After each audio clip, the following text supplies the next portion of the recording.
এখন আমরা দেখব অর্ডার মডিউলটি। এখানে এসে আমরা লিস্ট দেখতে পাচ্ছি। আমরা যদি একটা অর্ডার ক্রিয়েট করতে চাই, অ্যাড নিউ অর্ডার ক্লিক করব। আমরা ক্লায়েন্ট সিলেক্ট করে দিতে পারবো যার সাথে আমাদের অর্ডারটা হচ্ছে। আমাদের ক্লায়েন্টের অ্যাড্রেস অনুযায়ী এখানে শিপিং অ্যাড্রেস সিলেক্টেড হয়ে গিয়েছে। যদি আমাদের কোনো প্রজেক্ট রিলেটেড অর্ডার থাকে সেক্ষেত্রে আমরা প্রজেক্টটা সিলেক্ট করে দিতে পারবো। অ্যান্ড অর্ডারের বর্তমান অবস্থা কি, প্রসেসিং, পেন্ডিং অথবা অন্য কিছু, সেটা আমরা চাইলে সিলেক্ট করে দিতে পারবো। এখন আমরা সেই অর্ডারের যে প্রোডাক্টটি সেটি সিলেক্ট করে দেব। যদি একের অধিক হয় সেক্ষেত্রে আমরা একের অধিক প্রোডাক্টও সিলেক্ট করতে পারবো। এই যে আমাদের একের পর এক প্রোডাক্ট কিন্তু চলে এসেছে।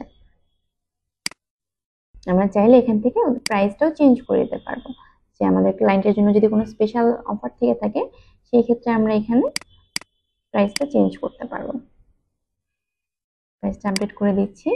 সো আমার সাব টোটাল মিলিয়ে কত হয় এই অর্ডারটা সেটা কিন্তু আমার এখানে চলে এসেছে। এছাড়া আমার যদি ক্লায়েন্টের কোনো নোট থাকে সেটা আমরা এখানে চলে সেভ করে রেখে সাবমিট দিয়ে দেব। আমার কিন্তু অর্ডারটি ক্রিয়েট হয়ে গিয়েছে। এখানে একটি ইনভয়েসও জেনারেট হয়ে গিয়েছে প্রসেসিং দিয়ে। যে আমরা কিন্তু ইনভয়েসটা দেখতে পাচ্ছি। এন্ড আমরা চাইলে ইনভয়েসটি ডাউনলোড করে রাখতে পারি, অর্ডারটি চাইলে কমপ্লিট করে ফেলতে পারি, অথবা অর্ডারটি চাইলে আমরা এখান থেকে ডিলিটও করে দিতে পারবো। যদি আবার একটু অর্ডার লিস্টে যাই, দেখতে পাচ্ছি আমার অর্ডারটি কিন্তু হয়ে গিয়েছে। এখন যদি আমি প্রসেসিং থেকে কমপ্লিটেড করি সেটাও করতে পারবো। আমার স্ট্যাটাসটি কিন্তু চেঞ্জ হয়ে গেল এন্ড অর্ডারটি কমপ্লিট হয়ে গেল।